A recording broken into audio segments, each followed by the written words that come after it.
Greetings, fellow Empyreans. I am Ashrothi, and this is the Eve Universe show's continued coverage of the CSM 17 with our interview with Gideon Zendikar. How's it going, Gideon? That's good. It's working quite well right now, yeah. Excellent, excellent. All right. Well, I interview a lot of different people. Some people I know pretty well, some people I don't know very well. You are one of the people that falls under that latter group. So I guess we can just begin by asking, tell us a little bit about yourself. We've got your stuff here, but why don't you just tell us who you are? Okay, I'm relatively new compared to like other CSM candidates. I joined like 5, 6 years ago, I would say, into the game. I started moving. Firstly, I did some missions in HiSec as an alpha account. Then I had enough money to flex my account with in-game money. Then with in-game currency, I went to Providence, and then I started nullsec retting and went the usual route of like Vexor Navy issues at that time still, and could make enough money to keep the subscription going as an alpha account. Then as an omega with just paid plexus, and I then invested more time into the game, actually paid for my subscription, and then started like PvPing, FCing for Proviblock. I moved out of Proviblock with the Evictus Alliance when they joined Legacy. I FC'd then for Evictus, tried building up that alliance. It worked pretty well. We were around. Evictus had a good run, I would say, for the time that it was active. I stayed with Evictus for a longer time, but then they moved into safer parts of space. And as an FC, that's always a double-edged sword because your line members have more assets that they are willing to lose, but at the same time, you have a hard time going into enemy space because the distances get longer and longer. So I left Legacy and then joined RC. And in RC, I was an FC again for a New Bro Alliance, which was TRC. TRC at that point was involved in an active conflict against CVA and Proviblock, actually the block that I was former affiliated with. We skirmished in Providence for a long time. I've seen for TRC. We were building TRC to a good force, I would say. Then, like it was said like 5 minutes earlier, I was accused of being an init spy out of nowhere. I don't know why. But I later got cleared of that accusation by Rocket X and the accuser himself. And right now, I'm no longer part of any big empires or blocks or alliances. I'm in Desync, that's a Terra-based corporation, and all we do is small gang PvP and trying to find like fights against bigger groups of players while doing the usual nano wormhole setups, I would say. Okay, so And I've got your unburning a spy post up too. I remember seeing this. But yeah, I want to actually jump all the way back to what you said first. You said that you joined as an alpha, and you yes. paid for your omega through just missioning alone. Can you just tell me Uh, what that was that like? worked. That actually wasn't that hard at that point because level 4 missions were still active at that point. And there was a event for Valentine's Day where I made like 3 to 4 billion in a short time frame Got it. because they were farmable with a Gnosis, with a railgun setup and drones. And I could get these skins and I could sell them pretty fast. So, and then DVNI was pretty overpowered for its price. And then you could just like AFK red and stuff like this. Cool. I think Okay. one special thing that I didn't notice is I'm still at only one account. I never played into the game of multiple accounts because I think it's actually negative for the game, and I never wanted to push that more than necessary. I don't think it's healthy having like 20 to 30 accounts and just dropping them on everything with capitals. Speaking of capitals, do you have a capital? Because most capital pilots have more than one account. I actually until last year I didn't even have capital skills. I Okay. don't have a capital at the moment. No. Fair enough. All right. And so you are now like 100% independent. Is that correct? More or less, Uh, like D- as far as blocks go. Desync is completely independent, and yes, I myself am completely independent. Right now, I'm just FCing for Spectre Fleet, and I think that's like the tightest connection that I have. But Spectre Fleet has a policy of being neutral in conflicts anyway, so I You would know, say I'm independent. Yeah. So, what led you to want to get into FCing so early on? I guess it was like there was a need for it because in Elemental Tide we didn't really have any active FCs. It was not the most structured alliance. It was more like a loose connection of players within Providence, and not being CVA was like the definition of what Elemental Tide was at that point. Like it was the essence of what that group was because CVA was the big player in Proviblock. So like to counterbalance this, I was solo PvPing a lot in Providence, and then by solo PvPing, I had like 2-3 people following me, and I started to learn the game mechanics more, so I could lead them a little bit more, and that grew into like bigger fleets of 10, 15, 20 people then, until like full scale strategic FC. All right. Well, I mean, you certainly have the story of, pulling yourself up by the bootstraps. So I guess my question is, you've been in the game for 5 years. Why do you want to run for the CSM now? Because I've been always part of, when I was still in Nullsec Empires, I always was part of alliances that were just in the growing period. And I was one of the pilots, like pushing newer members and actually making them engage with the game. I'm still in contact with a lot of the people that I have FC'd for, or that I actually tried getting into FCing positions, and a lot of them are still within the game because they had somebody that picked them up. We had my corp CEO at the time in TRC, for example. He was in HiSec Systems. He got these people like into our group, and in that group, I was like one of the people that. If there was somebody that was PvP focused, I could give him good advice because I'm not just an FC, I'm also very experienced in solo PvP and small game PvP. And I actually, it's also in the post, like I was, like last year I was in the AT and I was within Odin's Call and we made it pretty far. We only lost to one team, which is Vydra. And it's not embarrassing to lose to Vydra, to be honest. No, that's definitely, if you're going to go out, that's the way to do it. Yeah. So that answers why somebody why that's your bona fides, but like why are you running? The CSM is a lot of work. I think that there's a lot of lack for we have a problem with player retention within the game. Like people are joining the game and they're dropping it very, very fast because they have such a steep learning curve, or because the resources that are out there are just not the best ones. I think like a lot of players I think get lost in groups like Pandemic Horde, Brave, or Test. And they just get sent there by Reddit and stuff like this. Right. And then they're just in the huge block warfare, and they never experience like smaller game stuff, and that there's actually more than just pressing F1 and shooting stuff that the FC tells you to shoot. And I think like being part of groups that were in a smaller scale and helping people grow and helping people pushing into like more advanced positions as well, I think I have the experience to tell CCP why a lot of people are not going that route, and why there is like a need for like fostering smaller groups, or what smaller groups are struggling with in the beginning phases, and what could change in that regard. Well, I agree with the premise of what you're saying, and I think that CCP, I mean, like, it's obvious that this is what CCP has been focusing on. So what are they lacking? They are lacking, like, I think they do not really want to push down on players that currently are already within the game. I bet. I mean, what are these small groups lacking that you feel they need to get?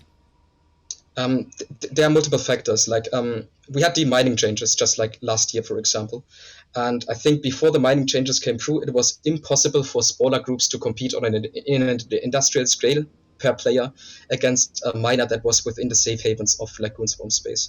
Right now, when everything moved more to hulks and stuff that can actually be out in space, even if you don't have a super umbrella, you can be a little bit more competitive against a miner within Goonswarm space. So there was like a lot of stuff that was baked into the way the game operates that really was like punishing smaller players within smaller alliances because they just couldn't use the tools to generate income in the same way that you could generate income in the bigger groups.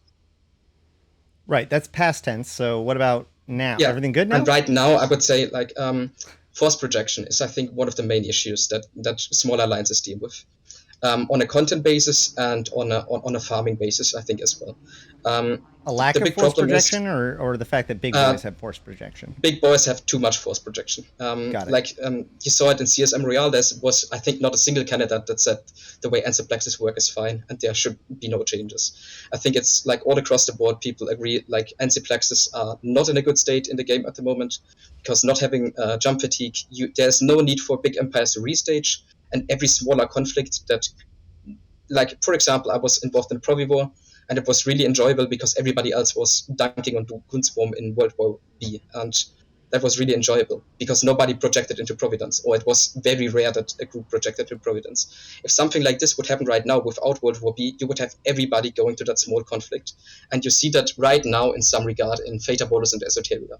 if there is like Fire Coalition dunking against Red Menace Coalition, you immediately see Pandemic Horde coming in with big fleets. And I was roaming through Fatabolis the other day, and I was wondering why do I have 10% tie-dye, I jump a gate, and 500 Imperium dudes roam through Fatabolis, and they weren't even staged there, they just moved there through Ensiplexes just that day. And I think that really hurts like smaller groups on a content basis, because whenever you start a smaller conflict, it immediately deteriorates to big alliances and big groups interfering in that conflict, and everybody's calling their bad phone, and nobody really engages in smaller fights anymore. On a farming basis. Well, I want to. Can I drill into that a little bit? Yeah, go ahead. So with Ancillabixes, a lot of people have this opinion that like the thing that's missing about Ancillabixes is jump fatigue. I have stated before that I feel like the problem with Ancillabixes should be from other players, right? My concern about Ancillabixes is actually how difficult they are to disrupt, right? If they were easier to reinforce and therefore easier to take out, then people would be able to rely. Well, they're very easy to reinforce at the moment. You can't anchor them on a creep star grid anymore, and you can actually DPS through them quite fast if you are a significant size. Like 20-30 players can do it, I think, relatively easy. Well, if you're a significant size, yeah. But I agree with with one statement you made. It's really hard to disrupt them if they are still running and not reinforced. Right. You cannot kill people on them because they can just jump out. I think even if they're hit pointed, we weren't quite sure about hit points on a capital. But if you just have a normal point on a ship, he can just burn to the jump bridge back. He can burn back to the jump bridge. He spawns so close to it that you will always make it unless you have like an Alpha Doctrine already sitting on that gate. You will never do it with like 4 or 5 players, and there's just no way to interfere with players that are moving through jump bridges anymore. I just feel like the best answer for jump bridges would be to allow people to rely on them, allow people to expect them to work, so that way when somebody does disrupt them, it's a real disruption, right? If you have plans to be able to move through your entire jump bridge network and then suddenly one node is down, then that's a big problem. But if jump fatigue was added in, then jump fatigue would just be accounted for. What's your feelings on that? I think the point that's missing there, you still have the same force projection against smaller groups. You would still have like conflicts in Fatabolis immediately deteriorating between to a fight between like the 2 big power blocks, and they will always interfere. Like these small power groups, they don't even think about Goonswarm or Horde, but then their spy in the other group tells them, oh, they just called Goonswarm, so we call Horde, and then it already deteriorated, and everybody's bad phoning again and fighting because nobody's disrupting the networks at that point. So you will not fix that problem of power projection that is passively there without the bigger conflicts. I agree, if big empire would fight against big empire, you can disrupt them to some regard and you can disable it and reinforce the jump bridge. But it would not stop like the passive threat of force projection all the time. And it's not just on a strategic level that Anciplexes become a problem. It also is a problem for like small gang nano roaming and stuff like this, because it completely breaks how the system layout is for the defender. If I'm roaming through enemy space and I go into a dead end pocket, I can always be sure that I'm completely camped in by the whole staging system if they really want to catch me. And depending on name recognition, that happens to you. Because there's only one way out, and they have the jump bridge network, and they will immediately be there. Because even if you're really far away from the staging, you will have all the players that are sitting in the staging on your ass if you are somebody that is recognized by name. And if you bring something bigger like a Barghest or Nightmare or anything that is of higher value, you will have that whole staging system up your ass in no time. So you have a lot of problem with Anciplexes because they are so fast and they completely break like jumping through gates and stuff like this in friendly space. And I think I made that point in that CSM post. I think one of the big issues EVE right now has that a lot of tools are completely breaking the geography of EVE itself. Like, nobody jumps through gates anymore unless you roam through enemy space. If you want to transverse through space, you are looking for an Anciplex route and you jump one gate and you go to the next Anciplex. And if it's your alliance, you will just take the Anciplex and you no longer jump through gates anymore. And I think that's a big issue because one of the ways like smaller groups used to be to chip away on bigger groups was they were looking for a big fleet moving through and went into a big system with a long warp. For example, let's take a system with 100 AU warp, and it's a battleship doctrine. And we had a cloaked of a Saber sitting on a gate, and we were waiting for the FC to fleet warp the fleet off, and we were waiting for one guy to straggle behind. We would bubble that one guy, try to kill that one guy, and run off before the battleship fleet could warp off and warp back. And right now, this is there are less opportunities to do this because they either straight away bridge from a keepstar to an Ensiplex, take the Ensiplex, and they're in a completely different part of space, and we cannot chase them, or they immediately go through the Ensiplex network, and you just cannot hunt a fleet through the Ensiplex network. Even an interceptor couldn't keep up with a battleship fleet at that point because they're just so fast through their own space.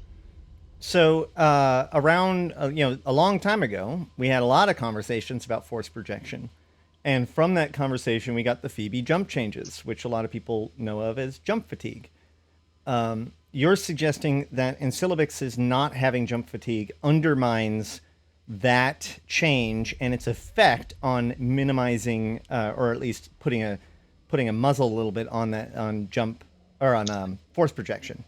Yeah, Ensiplex is like the worst offender for breaking the geography of Eve. I think filaments for the Romas is another tool. If I'm camped in, I just take a filament and I'm out. And I don't think it's good for the whole game that there are so many tools breaking the geography of the game itself.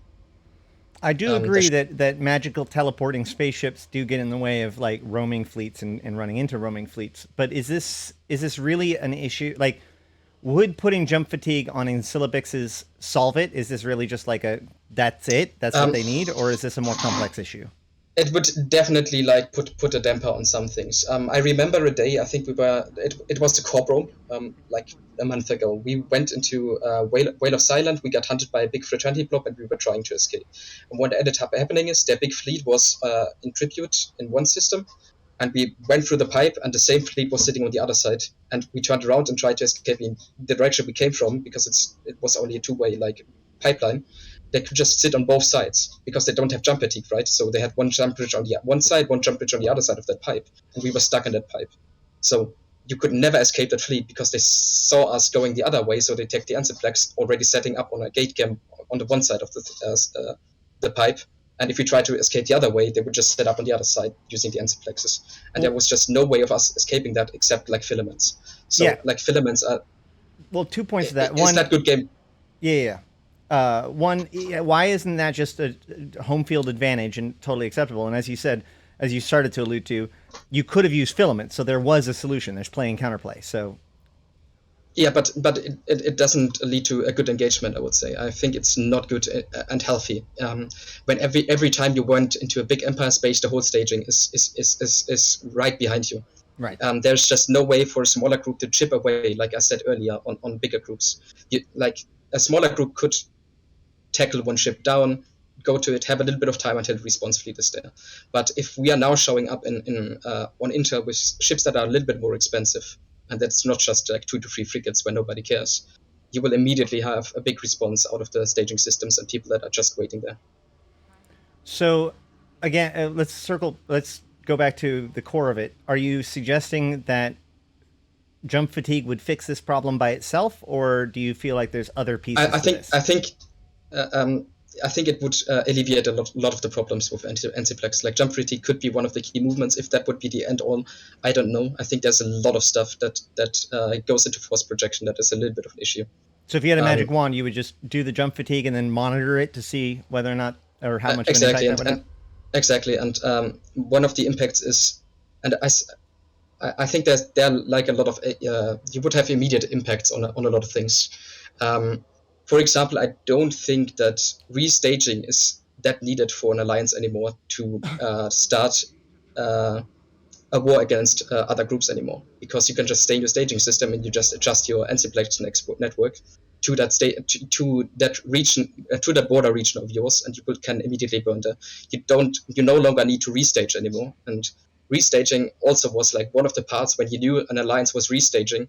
There were a lot of small game groups that were aware of that fact and were trying to pick people off that do mistakes while restaging.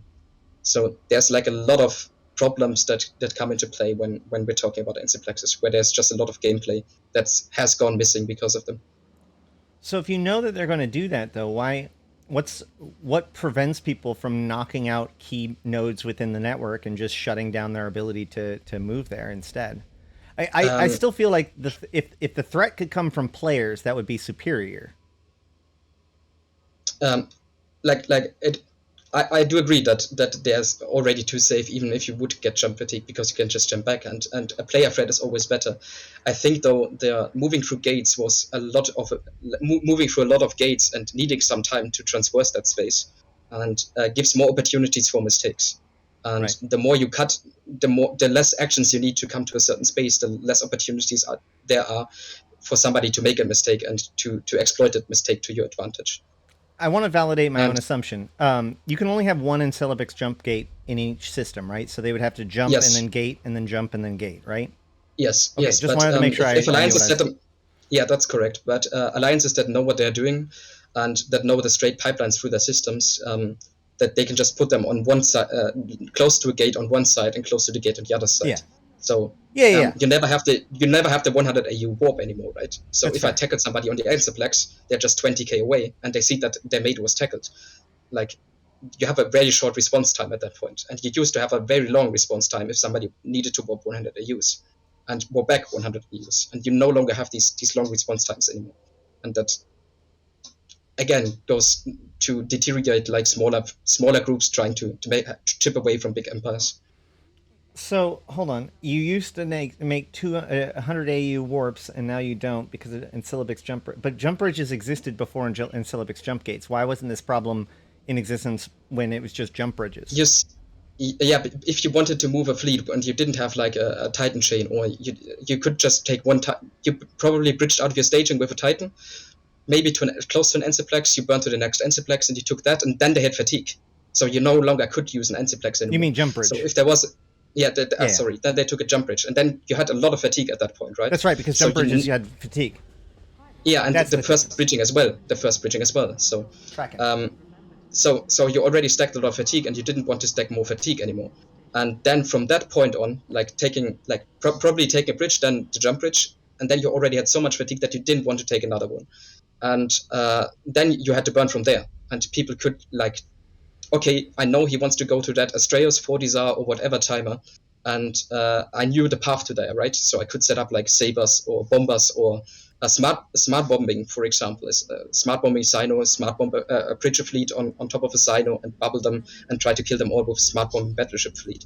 Like there was a lot of counterplay because you knew how these people are going to move, and there were a lot of opportunities, and there were a lot of things that could go wrong when you had to make a lot of movements, and that just isn't the case anymore to the same degree. Like, there are still opportunities, but there are far fewer opportunities because space is so interconnected All and right. safe.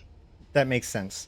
And I'm definitely not going to argue this point with you all day long because, Yeah, A, of course. not my horse, and B, I just wanted to get a real good idea of like what your opinions about it was like on a complex level. But let's move on to the next thing that you have here: removing structure ECM from Athenors and Tatara. So refineries.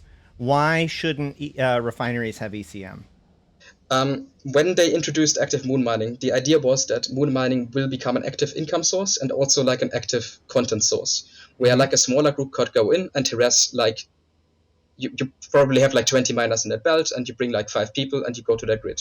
Or the way ECM works on structures is, you get ECM by the structure, and the ECM is so high and has so much range that one ship is completely disabled. So you never can go to an FNO grid with like a solo ship, because if you get ECM'd and one of the mining ships has a point or a scram, you will never escape that grid anymore, because you cannot shoot the mining ship and you will never be able to kill the structure. And this was addressed in some way on normal ECM ships, right?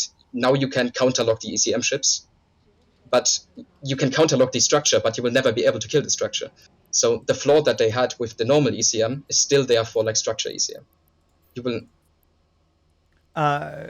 Doesn't I thought ECM only had a specific amount of time. So let's see, 20 yeah, second. yeah, but it cycles at the same time that you that it jams you for. Like Ew. you will Yeah, a lot of you will okay, never mind. Yeah, a lot of the E-War on structures actually have like a big lag time between it, like scrams. You can't scram somebody forever.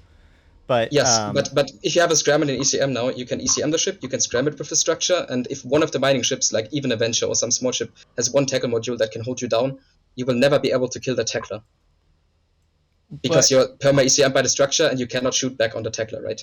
Because you cannot even lock him. I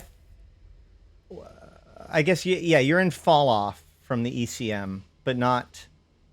So, but they can still hit you, and Like they can script it, right? Yeah, they can from script from it. from experience, you just warp in there, and if you're like 100 off, you will in a normal T1 battlecruiser, you will never be able to get a lock. Yes, if you're Never. 100 off, you're basically at their effectiveness. Yeah, and the So belts are usually like between 100 and 150, somewhere in between. Like yep, people can warp from the belt to the how's it called, the small mining beacon, if it's set up correctly, right? right, yep. So Yeah, so it's about it's 100. like It's about within 110, 150. 120 from Yeah. rocks to Athenor usually. And what I'm saying in that point is the current way structure ECM works completely breaks the initial idea that active moon mining actually wanted to present. It wanted to give an opportunity for smaller groups to chip away on big empires again, which was a point that I did before, and I just want to elaborate on this, because it's really tough to fight on a Citadel grid, because you have the Citadel itself, but the ECM is one of these modules that is just completely punishing, especially if you're roaming in a group of like 1, 2, 3 pilots. Like the By less Citadel, pilots you you mean have, the worse structure, that right? ECM becomes. Just to be clear. Please, By Citadel, you please mean repeat. structure? Yeah, the structures. Yeah. Okay. Sorry. Citadel is one type of structure. This is not Yeah, on you. yeah, This is a very yeah. I common want mistake. yeah, Athenor is We were different. talking about It's refineries, like- which is different than Yeah. citadels. That's why I wanted to ask for clarity. All right. They were introduced as a content grid, and I Yeah. think it's counterintuitive to bring a module into them that completely goes against the initial idea of the structures themselves. But the structure needs to be manned. Wouldn't it be said that like so you've got one person that's on staff like sitting in the structure ready to do the ECM, and that counters one ship that comes to attack. You don't even need that, because in miners usually like you have 20 people there, and somebody has to shoot the moon first and break the moon, right? If they start moon mining, so you usually have somebody that has the roles, and a lot of people have the roles for moons, and you have 20 people sitting there. They warp back. You tackle 1, 3, or 4 people. You will never tackle them all, and one of them will just get into the FNO and use the guns there. So you don't need one on active duty. It's enough if they're moon mining and somebody escapes from the moon mining belt. I feel like you still have options though. Like you could command destroyer, jump somebody off. You could fit ECCM. Yeah, It you sounds have like you options could if you gank have- somebody if you have before more they manage players. to warp. If you have more players, you have more options, yes. But if you're like a soul roamer or a really small gang, your options are very limited at that point. Well, I mean, couldn't you just bring in a Draugr and like jump off a couple of mining ships and kill them? What's your goal here? You that you can bring like more regular ships. You're already talking about like a Joker that is a very advanced ships. You will never be able to bring like a smaller ship into a belt, and it's already hard getting a warp on a belt without the miners already warping off. So somebody that in a smaller ship will never be able to effectively harass people on that are moon mining. Well, what about the idea of just adding in that idea of like timed structures, or like having a timer, so that way, you know, you can only have somebody jammed maybe half the time at best. Yeah, like maybe we could talk about how I could rephrase that what I said there, like change ECM currently working on FNOs and Tataras, because Yeah. it's counterproductive to smaller gang warfare. Like I could rephrase it that way, and maybe there would be a solution that was also workable for other people. Yeah, Right. It's like just I'm the not, idea I'm of not them being completely able stuck to on the perma- remove it.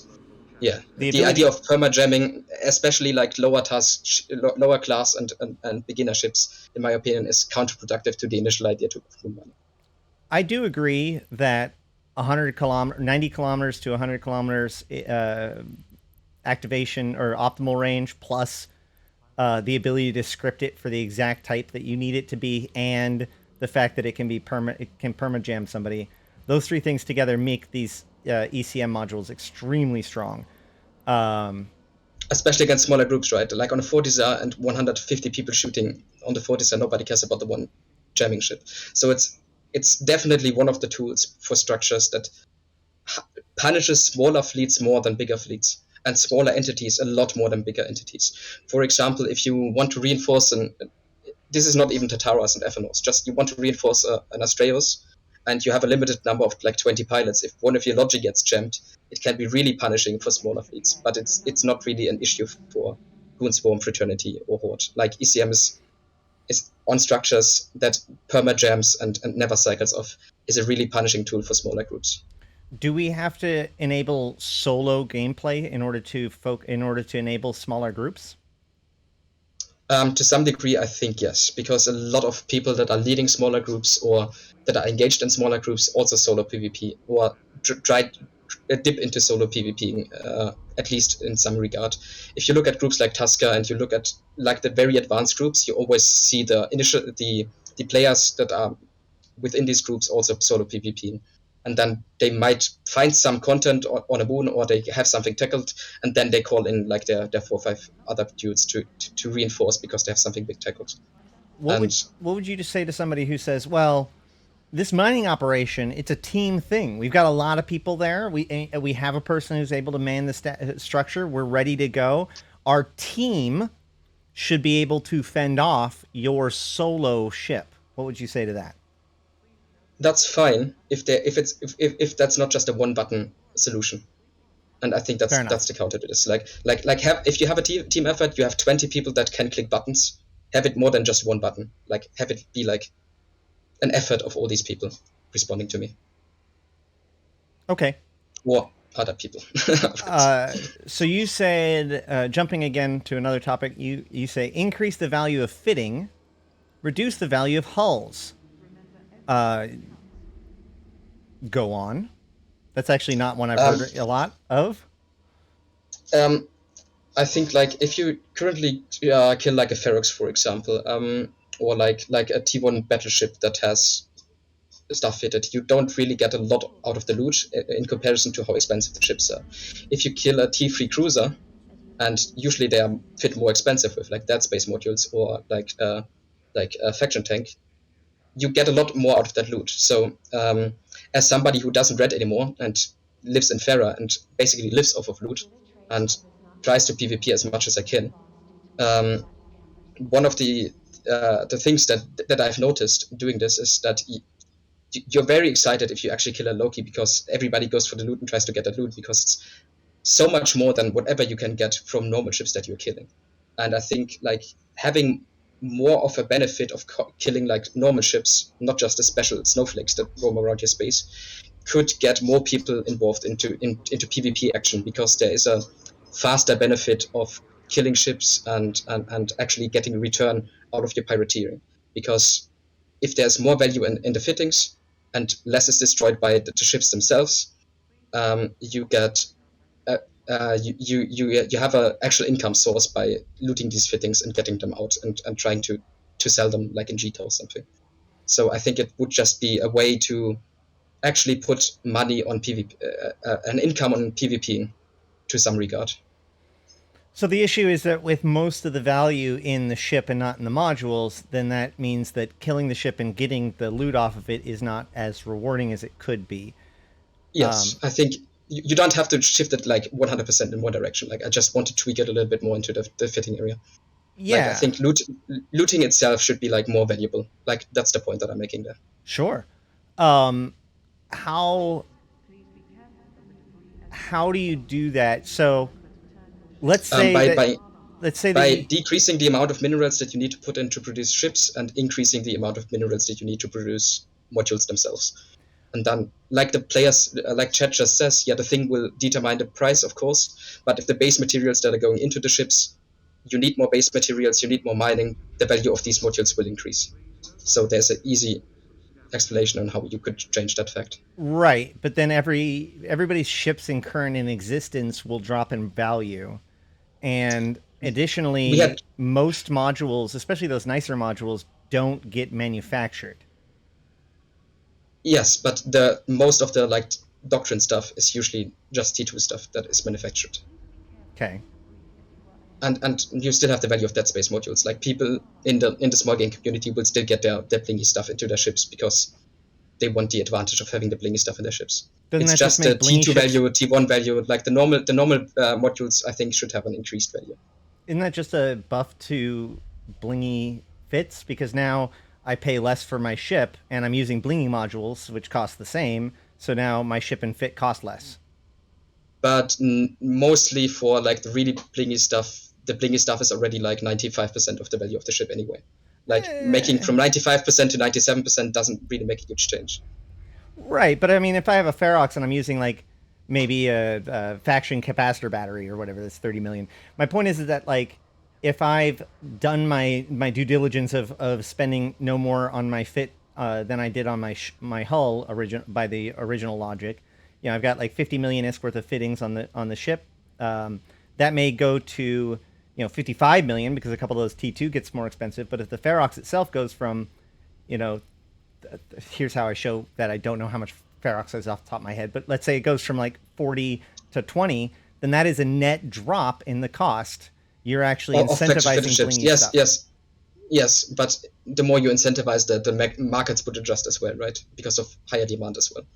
Like, you would increase the value of the faction modules in the same, already in that spot, because you would already increase the demand on these modules, and the value of those would increase as well in the same moment. So more people would shift away from T2 to faction, as T2 is now, the difference in jump is smaller, and therefore there's more being used. What you're saying is true. What you're saying is true, but the absolute values would not be the same. They would call it. Well, that's what I'm saying. They would buffer each other out because of demand. That's what I'm saying. So like, not completely. If I have a module, of course, there's a side effect. Yeah, if I have a module that costs 2 million now, and its faction costs 30 million, and then it becomes 10 million and its faction becomes 30 million, more people will shift to the faction because it's less of a difference in cost, which puts more demand on the faction, which makes it go up. So now you've got 10 million and 35 million. Is that pretty much your thought process there? Yeah, you would like you're saying, it would still like make faction more affordable on certain hulls. But if you look where faction modules are actually used and where the really expensive ones are actually used, it's mostly on they are already so expensive that they are the major part of the fitting costs anyway. Like you will not find a Ferox fitted with a Pythium A-type multispectral. That just won't, like, somebody's memeing because he has ISK to spare, but nobody that actually wants to fit like a effective PvP ship would fit a Pythium A-type on a Ferox. Right. No, I agree with that. But I mean, like, my question is, how much will my Paladin cost afterwards, right? Well, it's value, because like it's got a battleship inside of it too, right? So that would go down by a certain amount. Yeah, T2 prices themselves are a whole issue of its own, which I haven't addressed in the CSM post yet. But if you check the current T2 prices, like all the T2 ships, like the Paladin you just stated, are currently very, very cheap compared to where they were before. I don't know yet if I think that's a big issue, but I think in combination with the hack meta that we currently have with Murens and Cerberus being like the mainline doctrine ship, it could become more of an issue with T2 prices being as low as they are currently. And I think it actually hurts miners more. I'm not a miner myself, but I think if like the value of the ships is already that low, the time spent mining should be worth less as well. So I don't know if that's a big issue in the mining community right now. Like some people told me like it's not worth mining certain minerals anymore that were worth it before because the T2 prices currently are so low. Right. Yeah. So basically, by doubling the amount of ore in everything, one of the effects was that they doubled the amount of available high-end moon ore that is just in the universe. Yeah. Given the fact that that's always mined out, that just means that there's more of that moon goo in existence, dropping the price of all T2. Yeah, they introduced waste, and everybody now uses ore miners or like waste miners with less waste than the doubling had. Yeah, I mean, even under the worst conditions, you pretty much get you still get more. That's my point. You get more, But like as has been pointed out, you double the amount of ore in a belt. Well, maybe that belt doesn't get mined out. You double the ore in R4, that may not be mined. Right? Yeah, but every R64 is mined every single time. Yeah, but the R64s will be mined. The R32s might be mined, but the lower class tiers might not be worth it anymore because the R64s overshadow everything else. Yeah, and that's what we've been seeing. That's why T2 goes down and T1, especially the stuff that requires the R4 reactionables, had been going up. Okay. Yeah. That's interesting. What about the idea of like, what I'm hearing is that the real problem is that there needs to be more value in the wrecks, right? So what if you could salvage the wreck and get like a piece of the minerals that came out of that ship, like a percentage of the minerals? Minerals, like you could make it with how are they called? Uh, Compressed minerals, then it would work. But if you want to savage an enemy space, that's already like a really tough call to make. And if you would just get bare minerals, like normal minerals, not uncompressed, you don't get value in the cargo hold of your salvaging ship that you usually use. Right. So I was that thinking might be like a point. items, I haven't like explored that idea. I haven't explored that idea, but yeah, like the basic thing that I was thinking is of like within working mechanics without changing too much. Just get the value higher of exploded chips. So it's actually worth like keeping a grid, defending a grid, killing stuff, looting stuff, and getting that out again. I think it would put like, especially for people that don't have as much ISK to spare, it would be one of the ways they can refinance some of their PvP and without like disrupting the whole economy at all. how would you cut the or increase the price of Meta 4 modules? Are you just going to make them rarer? They would self-adjust in some degree, right? If T2 is Got really it. really expensive, then the metaphor that drop also increase in value as well. And on a scale of 1 to 10, 1 being your pet project and 10 being critical to the future of Eve, where do you put this particular problem on that spectrum? I would say that's like a 7. Oh, um, okay. because I think there's just far too less incentive to engage in PvP anymore. If you want to like increase the value of your wallet, of course PvE should always be the better way, but PvP is so it just puts a huge hole into your pocket, especially if you're like one of the more active ones, and especially if you're just starting the game and you're not really effective. Like if you get one kill and you die 5 times, it puts a huge hole in your wallet.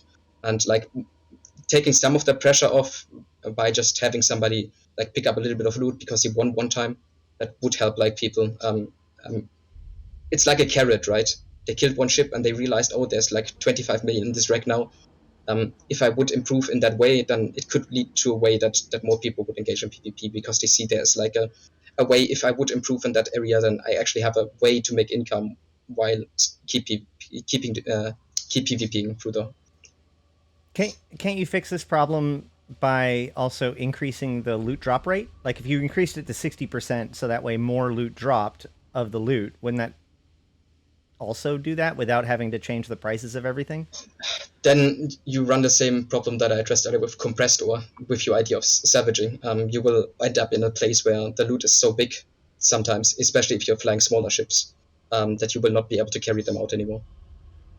Like by increasing the values, you would also like increase the value density for your cargo hold. Right, but isn't that like a victim of your own success at that point? Like that seems to be a logistics It issue. depends. It depends. If you have, for example, a retribution, I think has 135 cubic meters, and let's say you carry like the usual crystals, and you have like 5 types of crystals, then 20 cubic meters are already gone from crystals. Then you have like a couple of drugs, let's take that's another 5, and then you have like an anchorable bubble, and you're already looking at 100 cubic meters gone from your cargo hold, and you have 35 left of looting. So you won't pick up a lot of modules with that. And Right. Retribution is one of the ships used by smaller entities, and especially by newer players, because it's one of the easiest accessible, and you can trade into it very fast. So I think increasing the loot density would also help like people, and it would give like rise to like stuff that people made fun of. For example, Brave was notorious for having people like picking up loot while they were fighting, right? And I think that's fine. If there is a big fight, it's still a valuable thing to do. I would like more of that meme gameplay or more of that looting gameplay where it's actually a profession that you can actually go after, even in smaller fights, where people actually risk a ship warping in, stealing because they think it's actually worth going in and looting that stuff because it's actually valuable. Right. Like All right. just by increasing that, you would open up an area for other gameplay as well, I think. These are good points. I do so. You do run up against one of my pet things, which is the dangerousness of abyssals. So, setting aside the fact that Jita is now basically a safe place to run abyssals when it shouldn't be. Like I'll concede the Yeah. fact that like there is a huge problem with Jita because of the inability to anchor things. So putting that aside, I personally feel like the danger of the Abyss is often underestimated because people do not value the danger that comes from the site itself. Given the fact of the amount of cost that people have to put on the field and the risk of losing it in the Abyss, let alone the chances of being ganked, why do you feel like there's an imbalance, and why do you feel like the Abyss is not dangerous? Because the Abyss, to some degree, is sorted out. There are fits where you can run them and safely, and you will do it like there are loot tables. Some people posted on Reddit as well. I would have to look them up again. But basically, they never lost a ship. They ran 200 sites, or they lost like 1 or 2 ships. So the danger of the Abyss, to some degree, can be you can adjust to this by your fittings, or you run a lower tier 1 with a little bit less income, like a T5 instead of a T6, and you use a T ship that is capable of running T6s and stuff like this. And you would basically never lose a ship in absolute safety, and you will outcompete any other income source within the game. Okay, well, T5, yeah. Okay, so, but those people, the individuals that can run those many things, I don't think just like a random person could grab a super blingy ship, go into T5, T6, and expect to be successful enough to it to be able to replace the ship before it gets blown up. Most likely, there's a few exceptions. You can learn it to some degree by going from like lower tier abyssals and then going higher and higher. I and absolutely higher. agree. But that's a lot. I mean, like that means that person has put in a lot of work, and as I said, they have a lot of money on the line too. Yes, but let's compare this to like other income sources, right? Let's do carrier rating and nullsec. Nobody does it anymore. Why? Because you put in a massive asset that is worth billions. You should probably know fighter mechanics, and you should probably know about not tethering when you warp to a structure if you put up fighters and stuff like this. So you also have like some training route to go up to rating and nullsec, but you put like a 5-4 billion asset into nullsec, and you can be tackled or ganked at any point in time. But you make actually less money than people that are running in relatively safe high sec or completely safe high sec with an asset that is worth just as much, but in a riskier region, but you get less income. And I think that's the imbalance. You have regions in space that currently make a lot of money, and if you really want to like min-max in these regions, you have to put in a heavy asset as well, and you just get so much less than just using a relatively cheap fit in high sec with an abyssal, and nobody is going to interfere with you. Like the biggest danger to all PvE is always somebody else interfering with your PvE and actually forcing you to PvP. And abyssal breaks that concept, in my opinion, because if you have static abyssal is not as static as most PvE, but to some degree, if you are experienced and if you've trained it a little bit, abyssal PvE is also static because you know the rooms. The problem I know the rules of PvP too. Yeah, but you can adjust to everything PvE throws at you, and you can prepare for it. There is no component where another player interferes with you. And that's the big issue, I think. There should be a component where other players interfere with you. So the problem that led to the Abyss was the fact that you're right. Almost all PvE activities involve the ability for people to come in and interfere with you. A lot of people would see this as being like the positive thing. Of course, Ash, that's what the point is. But the problem is that basically all you're doing is saying, on top of everything else, you also have to keep track of D-scan, right? Which means I don't mind that. I don't mind that. I don't mind that there are income sources that are relatively safe and people can like do them in a chilled and relaxed setting, and all you have to engage with is PvE. I'm not asking for it to be a chill and relaxed setting. Yeah, but what I'm saying is you don't have to think about other people interfering. I think that's okay within EVE. That's not the big problem. The big problem I have is that it's the most the best income source is the least riskiest one. So people that are min-maxing, I'm removing them from are removing themselves from engaging with the universe as a whole. And I think if you make the most rewarding task something that removes somebody completely out of the universe is not good for the state of the game in total. Right. But so my point is that by taking them out temporarily, now they still have to deal with it on the way out. Remember, we agree that Jita's messed up. So under normal conditions, there could be tornadoes sitting there when you come out ready to gank you, right? That is a thing that definitely happens. So that is still a threat. But the point of it is that while I have to disagree here. HiSec is so big. There are so many systems where nobody roams through. You never roam through a HiSec system just on random, especially like PvPers don't roam through HiSec space. If you would want to hunt somebody down, you would have to check all HiSec systems, scan for like the abyssal trace, and somebody would have to run an abyssal just in that moment when you're roaming through a dead-end system of HiSec. It's very unlikely somebody is seeing that. And then they would have to still move the tornadoes to that very system in the time you're running that abyssal, and you can already move to the next system. Like, well, you can't move to the next system if you don't realize that it's about to happen, and it does happen. It does happen. I'm not saying it's not happening, but I think like the probability that you're presenting is just not there, because HiSec is not the region where a lot of PvP players roam through trying to find content. And suicide ganking, you could call it content, but I think a lot of people would disagree in that regard. Well, there are people that definitely keep track of like the characters that run high-end abyss and then run locator agents on them and then go and gank them. Like it's definitely a thing. But it's a thing. My point is that the whole focus of the abyss is you do have danger when you come out, but while you're in, I, being the game, I get your full attention. You don't have to pay attention to D-scan. You don't have to pay attention to somebody else coming in, because I'm demanding your full attention. I want you to be fully engaged. At least now, we could argue that maybe certain rebalances need to be happening. I personally feel like the threat of T6s being ran perfectly safely is kind of overstated. But even without that, like, do you see a problem with that notion of like making PvE content that is designed to demand your full attention and therefore allow you to give your full attention? That stuff can exist. The problem that as I stated before, is that the high tier abyssal sites are also the best way of making money.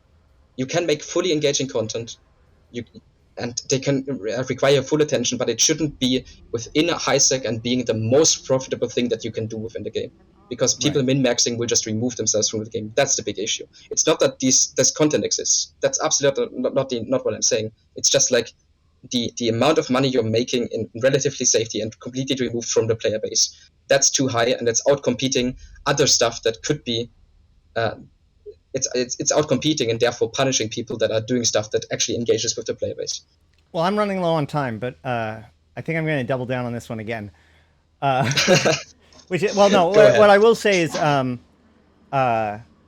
you could easily make some arguments that there are edges that could be looked at. Like, for instance, I think that Frigate Abyss is a really easy way to minimize cost, because you can run T5, T6 Abyss with I know, very, very cheap frigates compared to the cruisers that are required to be able to do that same level of content. So I can definitely agree with that. However, I would say, I would argue that pilots that get into the Abyss are more likely to be learning piloting skills, be gaining a sense of mastery, and be more interested in the long run in moving on to go do PvP and to be engaged with things.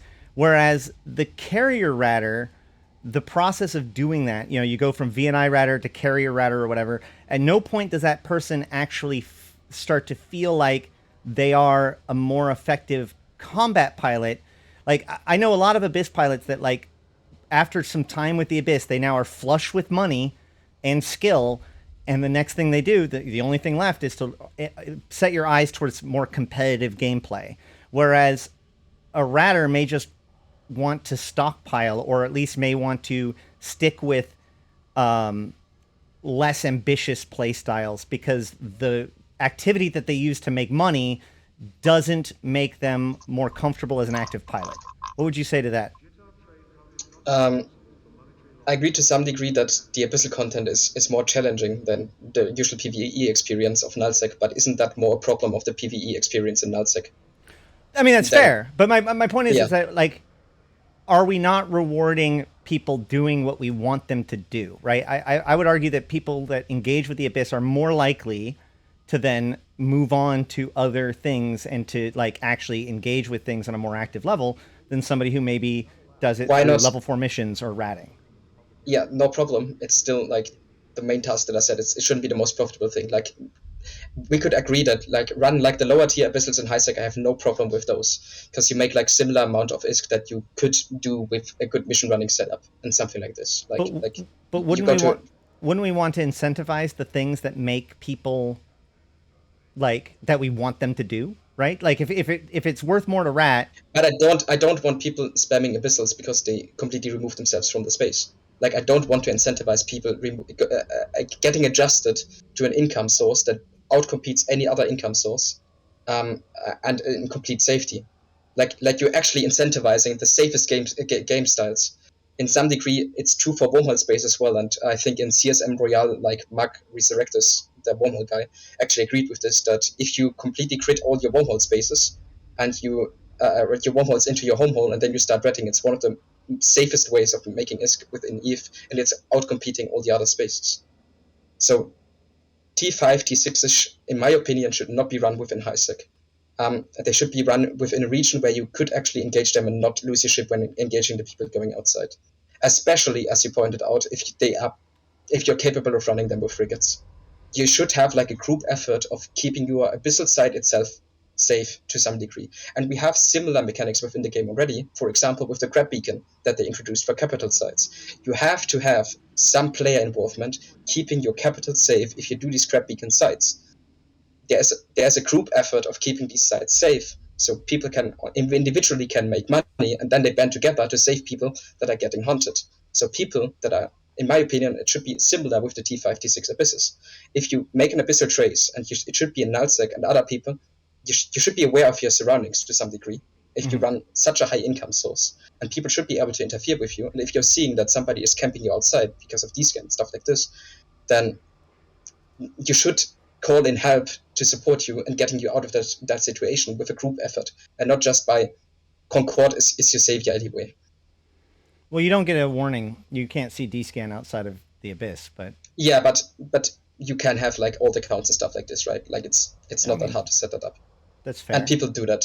So all right, well, and you can also read intel channels still in the abyss, right? So if somebody is posting intel about a character within your system and you're currently reading that system, you know there might be somebody ganking you, and you should be like calling your corp mates or the alliance members to actually get you out of that position. But by that same logic, if I have an intel thing that warns me that there's a group or there's PvPers 2 jumps away, I can warp my carrier to the Citadel to protect it.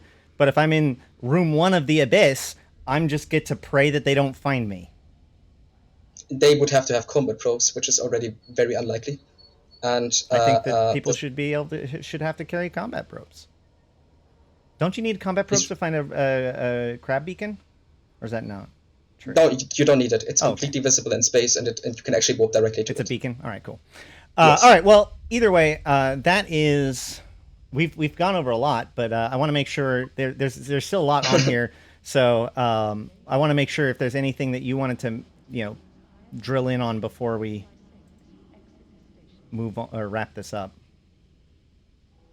Let me just stroll a little bit and then I'm going through. Sure. The more rapid changes, I think that's a very easy one. We have a 6-year hack meta, and I don't think it's too hard to make some random changes that could be imbalanced in the short run. But if you make more ship changes and some stat changes, you don't need new modules, just some random stat tweaks, and it would help generate like more like fluent metas. And it, for example, I was an FC that always liked to go over doctrines and trying to min-max the fittings themselves. Like there was a complete game for me, just making up fits in Python and making these fittings better over time and trying to figure out the meta. But if the meta is so stale for 6 years, there's just nothing to improve on because it has already been solved. The current meta has, and I think to some degree the current meta has been solved. The battleships have some offset of it, but you still see the mutant blobs. And I think like if CCP is aware of stuff, like they have to be aware of how punishing and how prevalent mutants are in every nullsec Empire fight. Just tweak the meta a little bit, do some small tweaks to the mutant and see how the meta develops. You don't have to nerf them into oblivion, just make them a little bit smaller. All right. And then I do actually want to double down or look at this last note, which is the Triglavian thing. I would argue that the whole Triglavian and Encom thing really does drive home the fact that the universe is its own entity, and that our choices and our history within it has impact. Why do you want to remove the impact of our relationships with the universe itself? I'm not talking about the impact. I'm talking about the default state when you join the game. Right. If you The currently trig join the hate game, you. you are the tricks hate you, and you Yeah. just have to kill a single drone within in Pochvan, and your standings are fixed. And I like I stated earlier, I'm a seeing for Spectre Fleet, and I'm taking people out. They first want to engage with PvP. They might not be the most experienced pilots. I'm talking them going through fits because they might not have all the fitting skills. So I'm actually setting somebody up, and he's getting ready for his probably for his first fleet. And now we go to from Jita to Fraternity Space Vortex Age, and we have to pass OBE, and then he gets killed by Draclavian. So the character that first wanted to join a fleet, he gets killed by a stupid NPC sitting in a high sex system or in a low sex system that we're just transpassing. Not by a player, not by player interaction, but just by an NPC that is sitting there. And it's especially punning for like the lower class and the newer players because they might not even know about Draclavians because it's the first time they engage them anywhere. And what I'm suggesting is just keep all the mechanics the same, but just have the default value be one that they are not immediately killing you on a gate and disincentivize people from exploring and going into PvP by NPC action. If a player does it, like Abazon, for example, kudos to them. If they want to spend their time gate camping, it's their gameplay. Let them do it. It shouldn't be Triclavians that are camping a gate.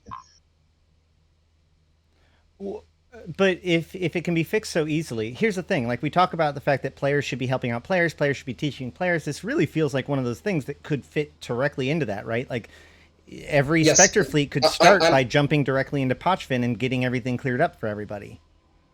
Yeah, but then you add 30 minutes to a fleet to an NPSI fleet that probably shouldn't last longer. Like fleets, it's already really hard getting content and getting people to undock. Do you really want to, for every fucking fleet, have them add 30 minutes to adjust standings for people that don't have their standings adjusted before?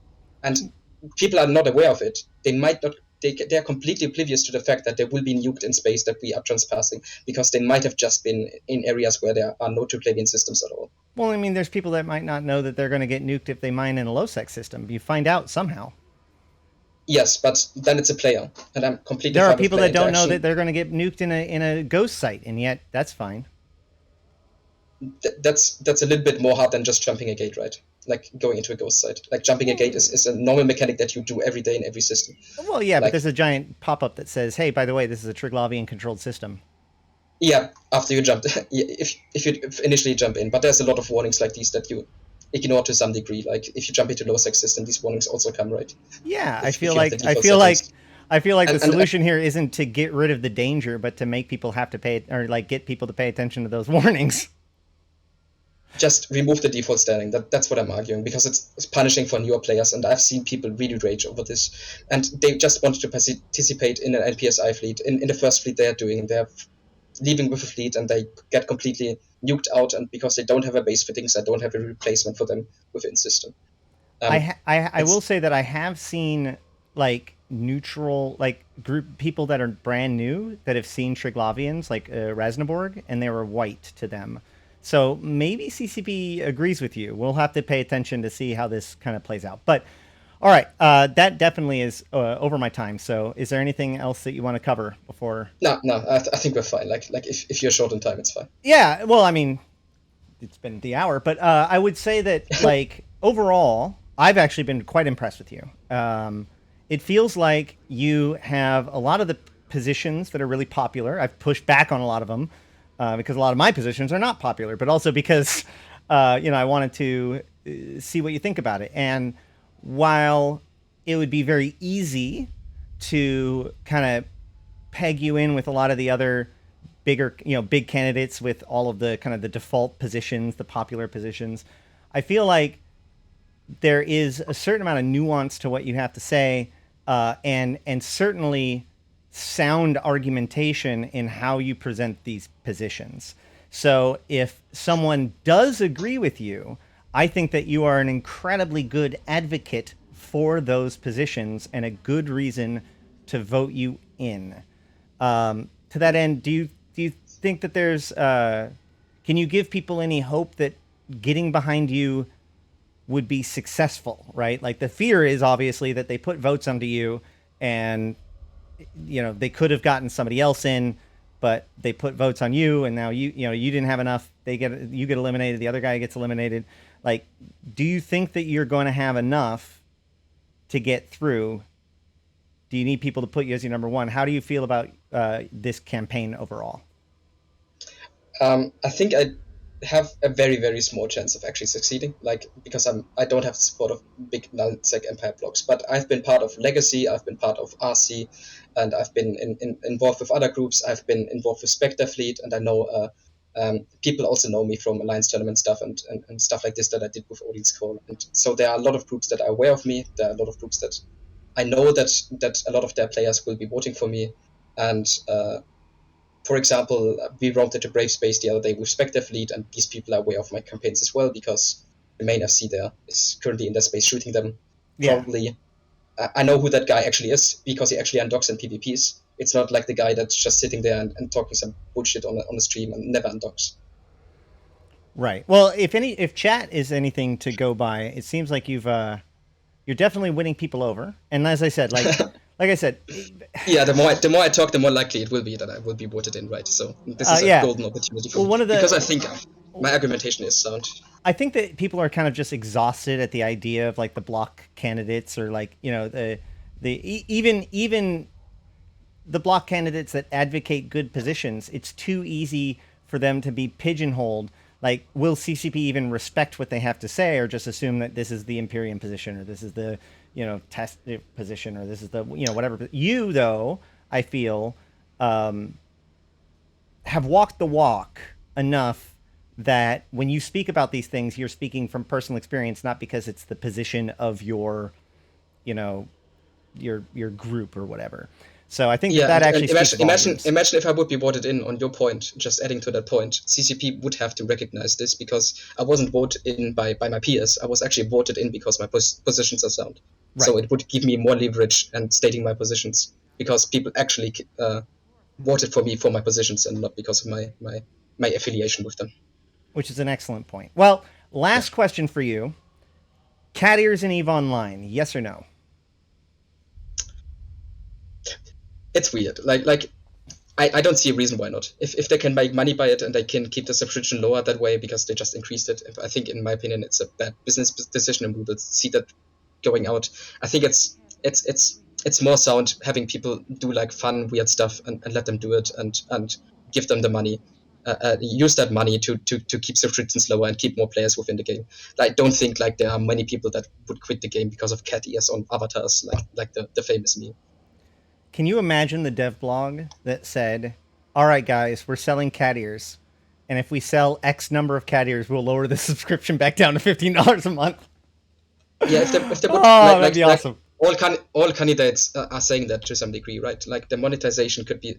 Oh, no, there are definitely candidates that are still extremely anti-cat ears, for sure. Yeah, them anti-cat beers, but then they're saying like, give us custom skins for structures. Right. And well, I mean, to some degree, if you allow custom skins, like one of the first skins that is going to happen because somebody is going to send it in is going to be cat ears. And if the logo is cat ears, you couldn't even argue against that. So if you're advocating for structure skins, you're advocating for cat ear skins as well. So they should touch grass and actually think about their ideas as well.